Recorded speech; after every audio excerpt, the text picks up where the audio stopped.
Bismillahirrahmanirrahim. Assalamualaikum warahmatullahi wabarakatuh.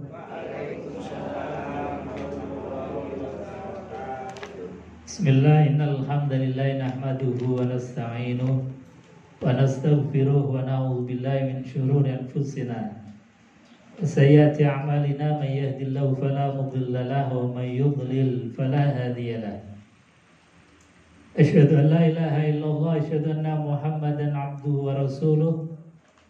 Allahumma fassalli wa sallim ala sayyidina Muhammad wa ala alihi wa sahbihi ajma'in. Rabbi israh li sadri wa yassir li amri wa hlul 'uqdatam min lisani yafqahu qawli, amma ba'd. Qala Allah ta'ala fi kitabil karim wa huwa asdaqul qailin. A'udzu billahi samil alim minasyaitonir rajim. Bismillahirrahmanirrahim. Ya ayyuhalladzina amanu taqullaha haqqa tuqatih wa la tamutunna illa wa antum muslimun. Shadaqallahul azim wa shadaqa rasulul karim wa nahnu ala dzalika minasyahidin. Alhamdulillahi rabbil alamin. Bapak Ibu jemaah yang dimuliakan Allah, wabil khusus pengurus kajian Kamis pagi yang dimuliakan Allah Subhanahu wa taala. Alhamdulillah pada pagi hari ini kita bisa hadir kembali untuk istiqomah, untuk belajar, mengkaji dan juga mengambil nasihat dari Al-Qur'anul Karim. Karena nasihat Quran ini nasihat yang paling baik, yang tidak menyisakan residu apapun. Beda dengan ketika kita ini dinasehati oleh orang lain, itu pasti punya ampas, punya residu, punya bekasnya. Apalagi kalau yang nasihati itu pas dilalah gak cocok dengan hati kita, itu pasti residunya banyak, ampasnya banyak. Beda dengan ketika yang menasehati itu adalah Al-Quranul Karim. Itu luar biasa. Gak ada efek samping, gak ada sampahnya, gak ada residunya, gak ada bekasnya. Makanya yang terbaik kita mengambil nasihat itu ya nasihat Quran. Syukur-syukur tiap hari kita jangan pernah lupa. Mungkin habis subuh rutin untuk ngambil nasihat dari Quran. Habis maghrib kita ambil nasihat dari Quran. Insya Allah hati kita itu pasti akan hidup terus, akan selalu bersinar, akan selalu hati kita mempunyai cahaya, mempunyai penerang di dalam hati kita. Sehingga apa? Insya Allah hidup kita ini menjadi terarah. Amin Allahumma amin. Bapak Ibu hadirin jemaah yang dimuliakan Allah. Nah, termasuk di ayat yang ke-177 ini, kita ini diajarkan oleh Allah Subhanahu wa taala satu tolak ukur, barometer di dalam mengukur sesuatu, termasuk mengukur tentang kebaikan. Jadi kadang-kadang kita ini kan asal menurut kita itu baik, ya dianggap baik. Atau menurut banyak orang itu baik, dianggap sudah baik. Padahal belum tentu. Makanya kalau mengambil bahasanya M.H. Ainun Najib, saya senang dengan bahasa ini.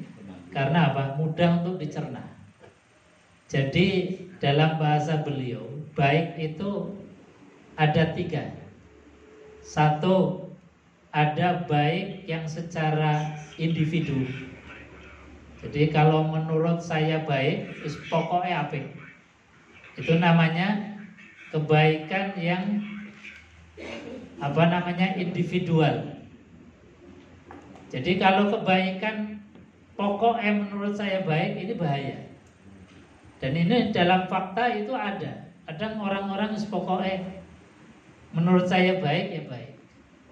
Ini yang pertama.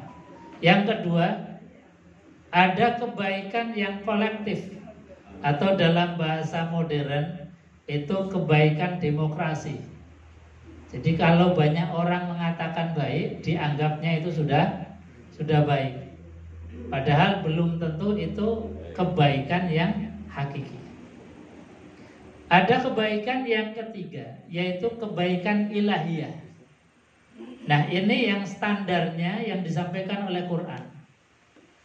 Makanya di antara Quran memberikan standar kebaikan itu apa? Nah, ini disampaikan di dalam ayat ini. Allah menyampaikan satu ukuran barometer di dalam kita mengukur baik itu seperti apa. Maka Allah katakan, laisal birra an tuwallu wujuhakum qibalal masyriqi wal maghrib walakinnal birra man amana billahi wal yaumil akhir wal malaikati wal kitabi wan nabiyyin wa atal mala ala hubbi dzawil qurba wal yatama wal masakin wa ibnas sabil wasailina wa fir riqab wa aqamas shalah wa ataz zakah wal mufuna bi ahdihim idza ahadu wasabirina fil ba'sa'i wad dharra wasabirina fil ba'sa'i wad dharra wa hinal ba's ulaika alladzina shadaqu wa ulaika humul muttaqun. Ini standar ukuran baik itu, kata Allah, laisal bir, tidaklah disebut sebagai kebaikan atau belum sampai kepada makom kebaikan. Jadi bir itu artinya kebaikan, bukan minuman yang memabukkan. Kita kadang kalau mendengar bir itu langsung asosiasinya bir adalah minuman bir yang memabukkan. Padahal bir itu dalam bahasa Arab adalah tingkat kebaikan tertinggi. Itu namanya bir. Makanya ketika kita ingin menjadi orang yang dalam tingkat kebaikan tertinggi, itu disebut mabrur. Disebut apa?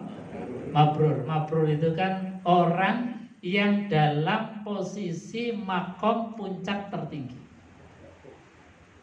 Itu namanya mabrur. Asal kata dari birrun tadi. Birrun orangnya mabrur. Nah, di dalam mencapai kebaikan, laisal bir, tidaklah sampai kepada makom kebaikan tertinggi. Antuwallu wujuhakum qibalal masyriqi wal maghrib. Yaitu ketika kalian menghadapkan wajahnya qibalal masyriqi wal maghrib, ke arah timur maupun barat. Jadi kebaikan itu ukurannya bukan menghadap arah timur atau barat. Sekali lagi, kebaikan itu ukurannya bukan menghadapkan wajah kita ke timur atau barat.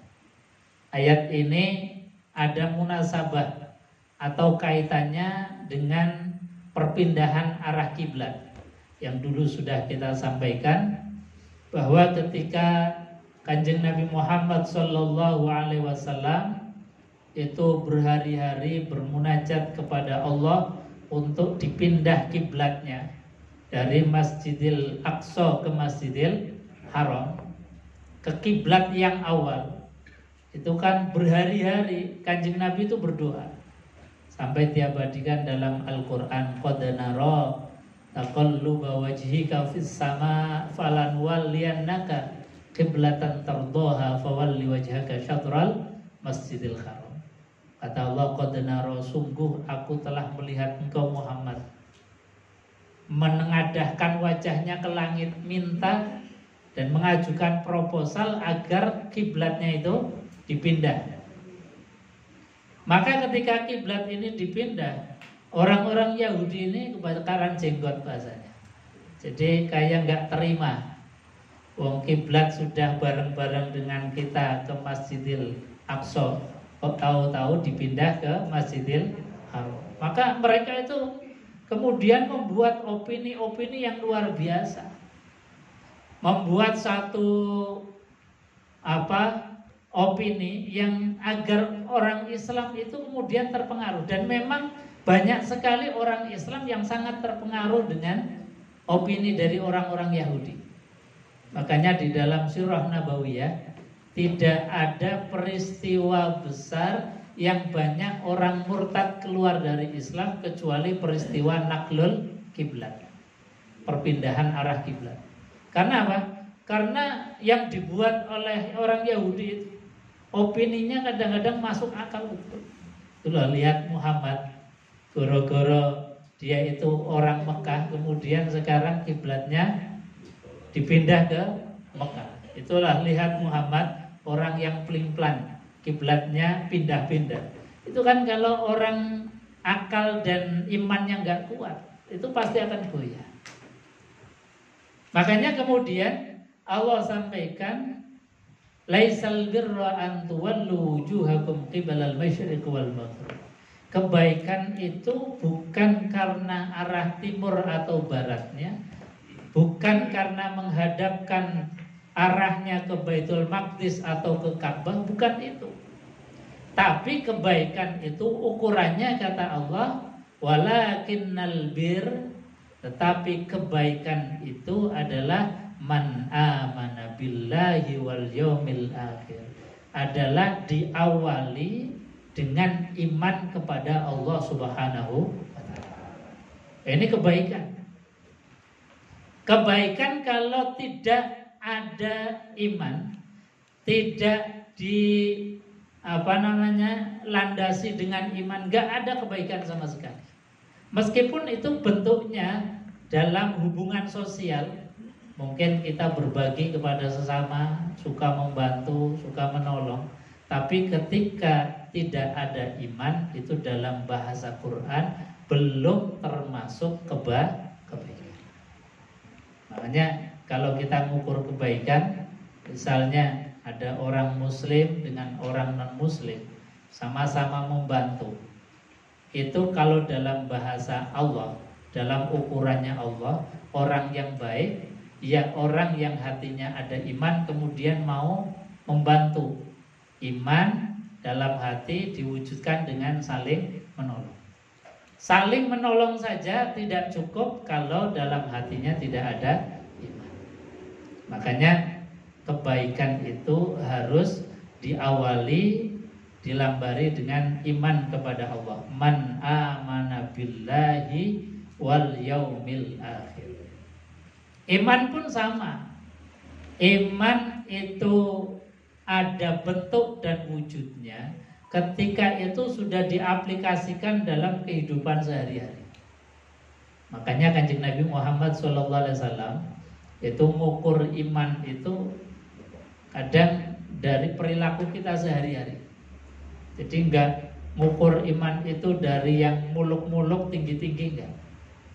Kalau ukuran iman dalam bahasa hadis itu paling tidak ada 4 kompetensi. 4 kompetensi yang harus kita miliki.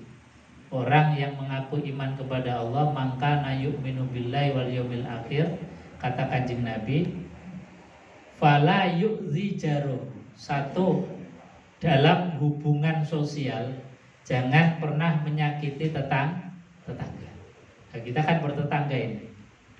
Jadi bertetangga, di rumah kita bertetangga, kanan kiri, depan belakang, itu semua bertetangga. Maka di dalam hubungan sosial kata Kanjeng Nabi, fala yu'zi jaruh, jangan sekali-kali menyakiti tetangga. Kalau dimaknai kebalikan, orang yang ngaku 1000 kali beriman kepada Allah, ngaku beriman kepada hari akhir, tapi dalam hubungan sosial itu buruk, itu pengakuannya hanya sebatas pengakuan semata, belum ada bukti konkret. Makanya iman itu harus diukur, dan yang ukur harus diri kita sendiri. Gak boleh yang ukur orang lain. Kalau yang ukur orang lain pasti mencak-mencak, pasti kita itu marah. Maka ketika kita ini pengen mengukur harus punya ilmu ukurnya, yang ngaji. Jadi ngaji ini diantara fungsinya, keutamaannya adalah agar kita ini bisa bermuhasabah diri, ngukur diri. Kira-kira kita ini antara pengakuan iman dengan buktinya sudah klop atau belum. Makanya Kanjeng Nabi ngukur iman itu fala yu'dzi jaru. Jangan menyakiti tetangga. Nyakiti tetangga itu ukurannya apa? Apakah orang yang nggak pernah ada salah paham, nggak pernah ada konflik dan sebagainya? Ya bahasanya kalau ibu-ibu nyuci piring, kira-kira piring ketemu piring bendaan boten? Bendaan, bunyi boten? Bunyi. Kalau garpu ketemu garpu dicuci bunyi boten? Ya kalau sekedar bunyi-bunyian masih wajar. Jadi kalau kita tetangga masih corona agak ya gimana? Ya asal sebatas itu. Jangan sampai kepada tingkat retak, apalagi sampai pecah. Nah itu yang sudah harus kita ini menjaga diri. Jangan sampai retak, apalagi sampai pecah. Kalau sekedar bunyi-bunyian, ya insya Allah masih hal yang wajar lah. Insya Allah kalau habis Idul Fitri salam-salaman sudah beres lagi. Kalau sudah halal bihalal sudah beres lagi. Jadi itu harus dijaga. Kalau hanya sebatas kita ya masih serawung itu berarti antara ucapan dengan perbuatan itu sama, linear. Yang kedua, maka yu'minu billahi wal yaumil akhir falyukrim dhaifah. Cara ngukur iman kita itu ketika Allah datangkan utusan tamu ke rumah kita, falyukrim dhaifah, maka muliakan tamu. Jadi tamu itu sejatinya adalah utusan Allah untuk mengukur iman kita. Jadi kalau ada tamu, itu yang harus kita kedepankan adalah husnudzon kepada Allah. Ya Allah matur suwun, ya Allah panjenengan kok dinten niki ngetes iman saya. Kira-kira ketika ada tamu kemudian dimuliakan atau tidak. Ketika tamu itu dimuliakan, maka ya Allah matur suwun, ternyata saya ini punya iman. Buktinya apa? Tamu ini kemudian tak hormat, tamu ini tak hormat, tamu ini tak jamu, tamu ini tak berikan kemuliaan. Nah ini adalah orang yang antara pengakuan iman dengan buktinya sebanding lurus. Kan kita ini kadang-kadang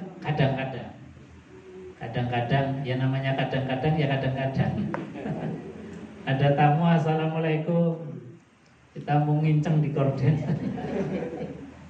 Kira-kira tamunya siapa? Kalau tamunya bawa teng-tengan buah ya cepat dibuka gitu. Tapi kalau yang dibawa itu amplop stop map bahaya. Seringkali kemudian kita tutup kordennya lagi. Padahal apa? Tamu yang sudah datang itu sudah memberikan hadiah ke kita. Sementara kita belum memberikan apa-apa kepada tamu. Apa hadiah yang diberikan tamu? Hadiah doa. Doa assalamualaikum, assalamualaikum berulang-ulang kali. Apalagi kalau kita lama membuka pintu, kan doanya semakin banyak. Doanya semakin banyak. Ada cerita itu sahabat Rasulullah. Ketika Rasulullah SAW itu datang, itu kan ketuk pintu, assalamualaikum, nggak dijawab. Padahal apa? Sahabat itu ada dekat pintu, jarak. Nah sahabat yang ikut Rasulullah itu nggak terima. Ini kok Kanjeng Nabi SAW salam kok nggak dijawab, pintunya nggak dibuka. Setelah dibuka, kemudian ditanya, kenapa engkau nggak lekas untuk menjawab salamnya Rasulullah? Apa jawabannya beliau? Saya ingin dapat banyak doanya Rasulullah. Karena yang doa itu Kanjeng Nabi, biar Kanjeng Nabi mendoakan banyak untukku. Maka nggak segera aku bukakan pintu. Jadi kalau kita ini pengen dapat doa banyak dari tamu, ya tadi caranya jangan buka pintu dulu. Jadi kira-kira kalau sudah banyak doanya, ya minimal 3 kali baru kita buka. Karena apa? Kita doanya semakin banyak. Tinggal. Jadi ketika tamu itu sudah memberikan sesuatu hadiah kepada kita, jangan sekali-kali kita ini tidak memberikan apa-apa kepada mereka. Karena ini konstitusi Quran. Konstitusi Quran itu apa? Fa idza huyyitum bi tahiyyatin fahayyu bi ahsana minha aw misliha. Kata Quran, fa idza huyyitum, ketika kalian mendapatkan penghormatan, di antara penghormatan itu adalah doa dengan salam, fahayyu bi ahsan, maka balaslah dengan yang lebih baik. Jadi bahasanya Quran, kalau kita mendapatkan sesuatu, balas dengan yang lebih baik. Kalau tamunya bawa oleh-oleh kepada kita, ya paling enggak kita ketika tamu itu kondur pulang, bawakan apa yang kita punya. Itu namanya bi ahsan. Ketika tamu itu sudah memberikan doa salam, maka kita balas dengan salam yang lebih baik, yang lebih sempurna. Itu satu penghormatan. Dan ini konstitusi Quran, bukan hadis, bukan ucapan ulama, tapi langsung undang-undang, perintah, konstitusi yang Allah berikan di dalam Al-Qur'anul Karim. Maka kalau kita ini kemudian bisa meramut dan merumat tamu, itu berarti antara pengakuan dan bukti itu sudah linear, sudah satu server. Kita berarti apa? Kita termasuk menjadi orang yang iman kepada Allah. Karena apa? Buktinya ada. Makanya orang-orang tua kita dulu itu luar biasa. Saya yakin bahwa mereka, orang tua kita dulu itu nggak tahu konstitusi Qurannya, dalilnya Quran itu nggak tahu, hadis nggak tahu. Tapi aplikasi di dalam masyarakat itu luar biasa. Luar biasanya apa? Orang tua kita dulu kalau membuat rumah, coba rumahnya orang tua dulu, itu yang paling besar apanya? Ruang tamunya. Dibikin besar, dibikin mewah, interiornya indah, agar apa? Tamu itu kerasan betah. Bahkan orang tua kita dulu, kalau nggak punya tamu sengaja mengundang tamu. Itu luar biasa. Nggak ada di peradaban manapun nggak punya tamu mengundang tamu. Baru melahirkan, tetangga sudah diundang jadi tamunya kita, dihormat, dirumat, bahkan ketika pulang diberkat lagi. Jadi dirumat, dihormat, masih diberkat.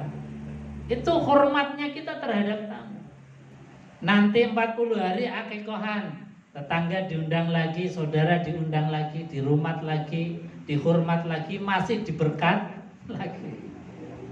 Nggak ada di Arab pun nggak ada tradisi yang model adiluhung seperti ini. Bahkan sampai meninggal dunia dalam keadaan duka pun pintu masih terbuka untuk datangnya tamu. Bahkan kalau tradisi di Arab itu kalau orang takziah nggak ada yang namanya disuguh dengan minuman, disuguh dengan makan. Tapi tradisi kita dalam keadaan sedih berduka pun masih berbagi. Pintu dibuka untuk datangnya tamu, bahkan masih hormat, bahkan masih berkati tamu. Itu orang kita. Jadi tradisi yang adiluhum luar biasa.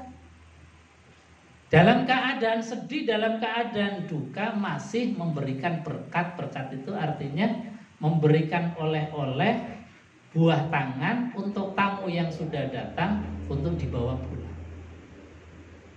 Ini sekali lagi adalah konstitusi Quran. Quran kan mengatakan alladzina yunfiquna fis-sarra wad-dharra. Cirinya orang takwa itu berderma, bersedekah bukan ketika dalam keadaan senang saja, bukan dalam keadaan lapang saja, bukan dalam keadaan gembira saja.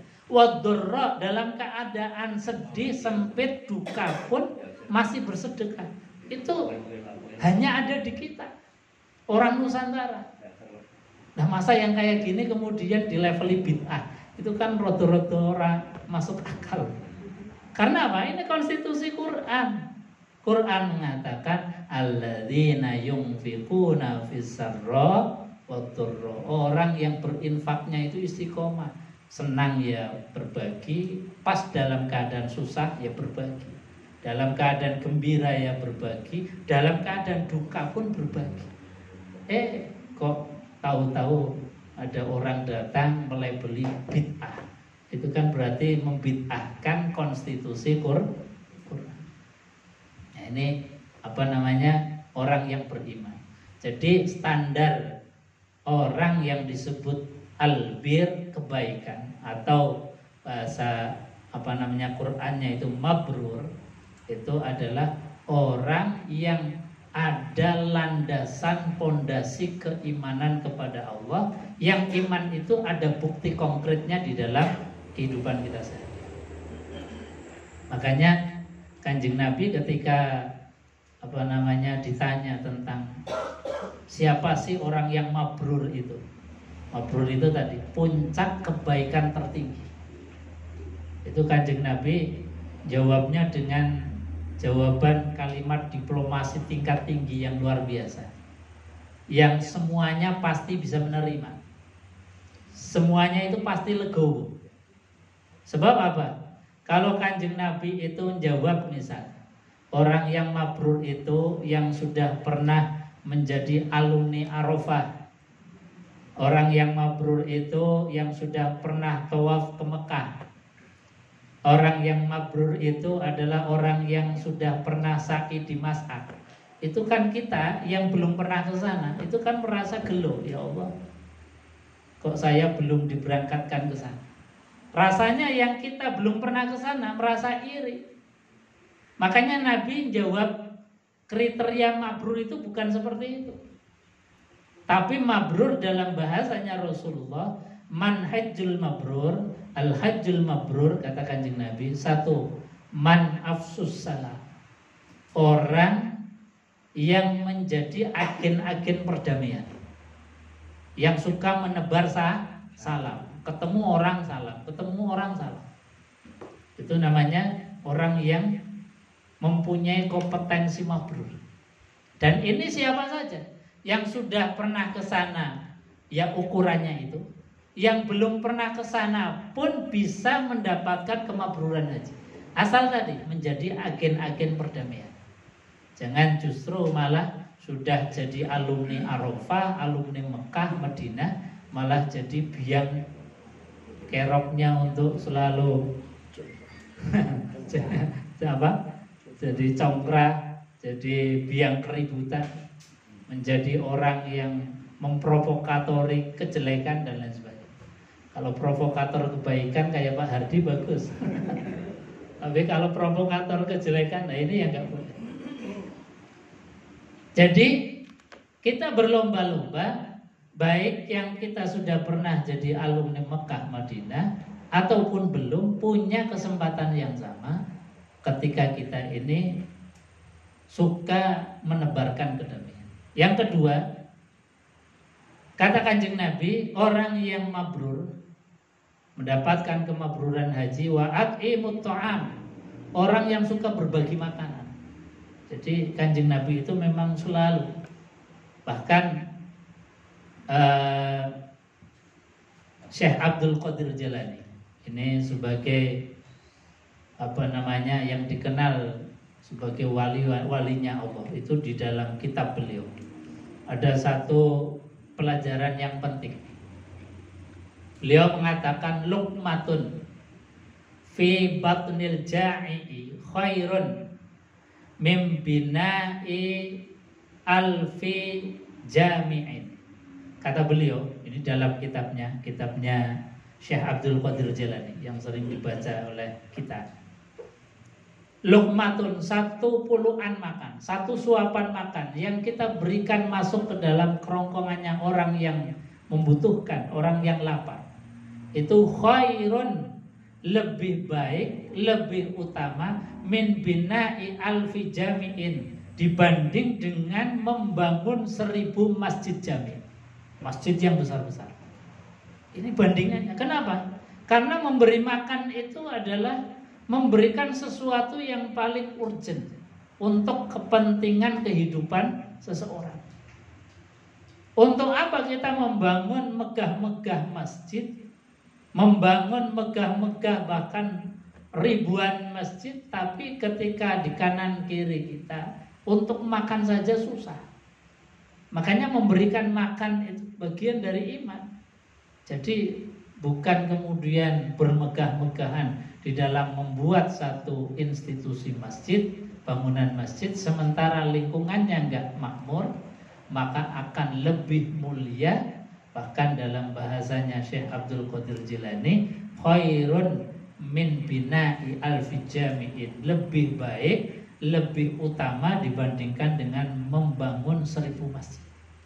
Bahkan lebih utama dibandingkan dengan memberikan 1000 kain kiswah penutup Ka'bah. Lebih utama dibandingkan dengan haji umroh yang bolak-balik. Nah, kita juga seringkali melihat dalam faktor sosial. Ini juga sekaligus menjadi bahan renungan dan kritik keagamaan kita. Seringkali kan kita bolak-balik haji, umroh, bahkan kadang tiap tahun bolak-balik ke sana. Tapi ketika ada anak yang putus sekolah, nggak bisa melanjutkan dari SD ke SMP, seolah-olah itu kan bukan anakku, seolah-olah nggak ada tanggung jawab. Ketika ada anak pintar kemudian tidak sampai melanjutkan ke jenjang yang lebih tinggi lagi, nggak bisa sekolah, akhirnya terlunta-lunta bahkan di jalanan, seolah-olah kita tidak ada kepedulian. Maka kepedulian yang paling bagus, bukti iman itu dalam bahasanya Imam Syekh Abdul Qadir Jilani adalah sesuatu makan atau makan sesuap makanan yang kita berikan kepada orang yang membutuhkan. Itu lebih baik, lebih utama dibandingkan dengan membangun 1000 masjid, dengan kita menutupi Ka'bah dengan 1000 kiswah. Karena dalam bahasanya orang orientalis, dalam teorinya Abraham Maslow itu bukan orang muslim, tapi punya teori basic need, itu menempatkan kebutuhan dasar orang hidup, kebutuhan dasar manusia. Beliau mengatakan basic need itu adalah makan minum. Artinya apa? Kalau masalah makan minum itu ada problem, ada masalah, tidak bisa terpenuhi, maka jangan berharap kemudian keluarga itu bisa sakinah. Kalau problem makan minum itu ada masalah, tidak bisa terpenuhi, jangan harap masyarakat kita ini bisa menciptakan masyarakat yang damai, tentram. Karena apa? Pasti akan bergejolak. Yang kaya terlalu kaya, yang miskin untuk makan saja susah. Disparitasnya itu sangat jauh. Kalau ini terjadi, jangan harap kita akan mendapatkan ketentraman di dalam masyarakat. Maka mengurangi disparitas yang sangat tinggi, paling tidak kebutuhan dasar masyarakat itu harus terpenuhi. Harus terpenuhi. Makan, minum cukup. Meskipun ada karakter dasar manusia itu serakah, kurang terus, itu iya. Tapi itu harus dikurangi, direm dengan sifat qanaah. Tapi kalau makan minum itu kan nggak bisa direm dengan sifat qanaah, itu nggak bisa. Masa orang nggak makan sabar ya? Nggak bisa, disuruh sabar itu nggak bisa. Orang lapar ya harus dikasih makan, dikasih minum. Nggak bisa kemudian dinasehati tok, disuruh sabar, disuruh qanaah, nggak bisa.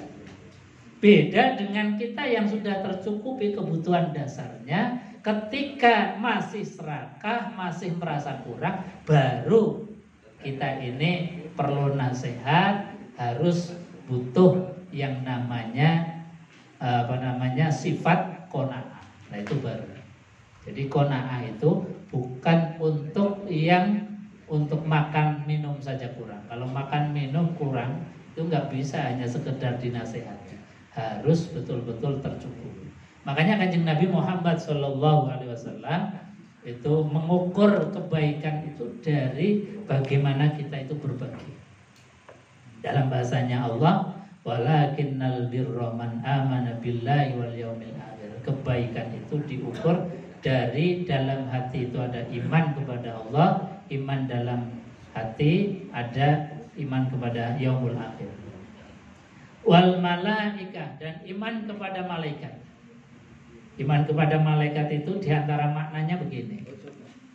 Malaikat itu kan diantara tugasnya itu ada yang di kanan kiri kita.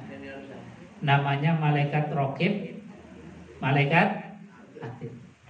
Kalau kita yakin terhadap malaikat bahwa ada malaikat di kanan kiri kita, orang yang iman kepada malaikat maknanya kalau kita itu mau berucap, mau berbuat, itu dipikir dulu. Ya Allah, saya mau ngomong ini kira-kira dicatat baik enggak ya sama malaikat. Sebab apa? Wa ma talfizu min qaulin illa ladaihi raqibun atid. Tidaklah yang kita ucapkan tiap harinya itu kecuali dicatat rapi oleh malaikat. Meskipun itu ucapan yang sepele, saya mau makan, saya mau minum, saya mau pergi, itu dicatat rapi oleh malaikat. Apalagi kalimat yang punya potensi hukum. Makanya orang yang beriman kepada malaikat itu artinya apa? Konsekuensinya apapun perbuatan dan ucapan kita sebelum melakukan dan sebelum kita itu berucap, dipikir dulu. Dipikir dulu. Itu maknanya orang yang beriman kepada malaikat. Wal kitab wan nabiyyin, dan harus beriman kepada kitab.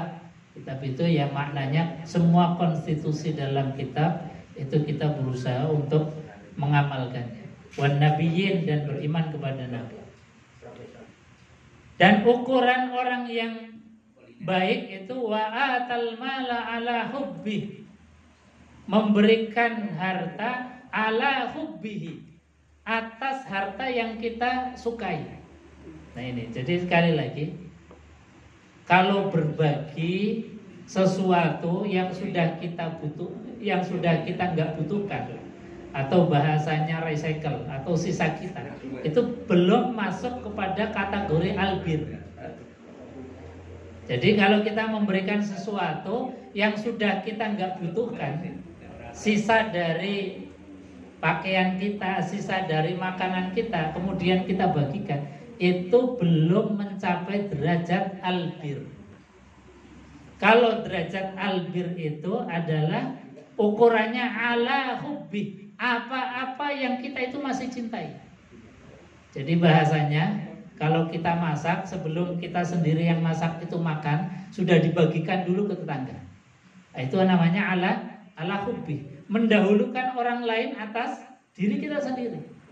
Jangan kita ngasih orang lain setelah nanti makan dulu, nanti kalau ada sisa dikasihkan orang. Nah, itu namanya belum sampai derajat albir.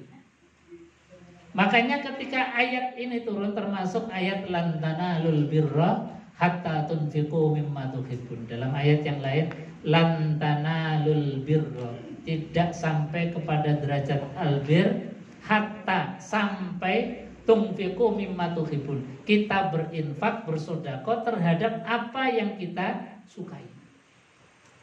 Jadi kita berusaha belajar untuk seni di dalam berderma. Jadi di dalam berbagi, berderma itu harus punya nilai seni. Seninya apa? Dahulukan orang lain, kita ini justru sisa setelah dibagikan kepada orang lain. Itu baru mencapai derajat yang namanya albir.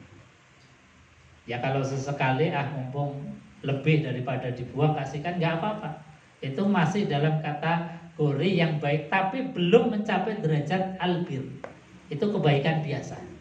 Kebaikan albir itu adalah ketika kita ini masih butuh, bahkan lagi butuh-butuhnya, kok kemudian mau berbagi pada orang lain, itu tingkat kebaikan yang paling tinggi. Dan ini memang berat. Memang berat. Jadi yang kebaikan berat itu kan butuh ilmu. Nggak bisa bim salah bim, abrahadabra. Kalau kita berbagi sisa dari makanan kita, sisa dari apa yang kita pakai misalnya, itu gampang saja. Itu gampang saja. Tapi berbagi terhadap apa yang kita masih cintai, itu sekali lagi adalah butuh ilmu. Makanya di antara fadilah dan keutamaannya, barokahnya ngaji itu ya seperti ini. Agar kita tertanam terus, melatih diri bagaimana kita mempunyai seni di dalam berbagi, agar satu tidak merendahkan orang yang kita beri, tapi kita memuliakan orang yang kita beri. Dengan cara apa? Utamakan dulu mereka. Nah, kita ini setelah dari apa yang kita bagikan. Nah, itu insya Allah sudah pada levelnya tingkat kepada albir. Kepada siapa kita berbagi? Zawil kurba. Yang pertama, ring terdekat dulu, kepada kerabat kita. Apalagi kalau orang tua itu masih ada. Jadi kita kerabat dulu. Kadang-kadang kita justru kalau dengan orang lain nyok gampang, tapi kalau dengan saudaranya sendiri kadang-kadang umat. Ini sudah memang dari sononya begitu. Karena apa? Karena ya apa? Kita dengan keluarga itu kan kompetisinya head to head, langsung. Ketika kompetisi itu maka apa namanya? Kita di dalam berkompetisi itu kan ada apa ya? Jadi kalau kita membantu saudara kayak kita ini sedang berkompetisi. Tapi dengan orang lain kan beda, nggak ada kaitannya sama sekali. Bahkan kalau kita memberi kepada keluarga, seringkali kemudian pujiannya itu lebih cepat dibandingkan dengan kita memberi kepada orang lain. Biasanya kalau kita beri keluarga, bukannya terima kasih, kadang-kadang malah menjengkelkan kita. Itu memang ujiannya lebih cepat. Dan itu memang setiap kali apapun kita pasti diuji. Beda dengan ketika kita memberikan orang lain, seringkali berbalas dengan pujian. Tapi ketika memberikan kepada keluarga kita sendiri, orang dekat kita sendiri, itu kebaikan seringkali tidak berbalas dengan kebaikan, tetapi kadang ya macam-macam. Ada suudzon, ada buruk sangka dan lain sebagainya.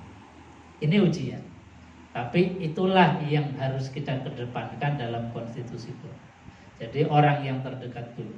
Wal yatama wal masakin wa ibn sabil baru, urutan-urutan berikutnya adalah anak yatim, orang miskin, ibnu sabil, wasail, orang yang minta-minta, wafir riqab, dan memerdekakan hamba sahaya.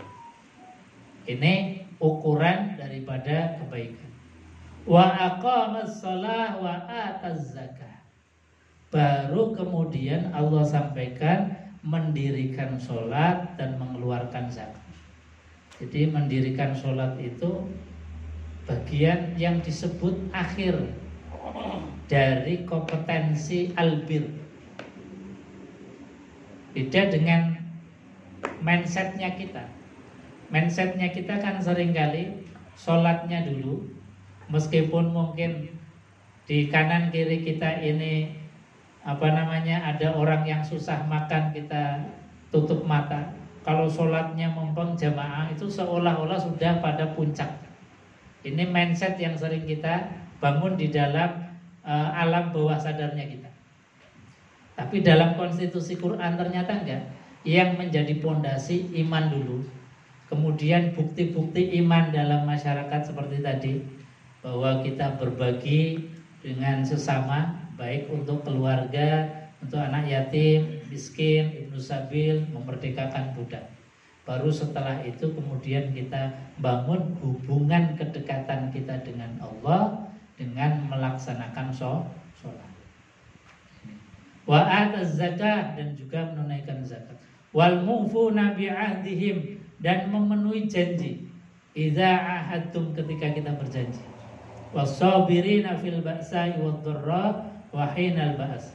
Dan yang terakhir disebutkan oleh Allah Subhanahu wa taala adalah as-sabirina fil ba'sa'i wad-dharra. Orang yang mendapatkan puncak daripada kebaikan tingkat tinggi adalah yang bisa mengelola hawa marah menjadi kesabaran.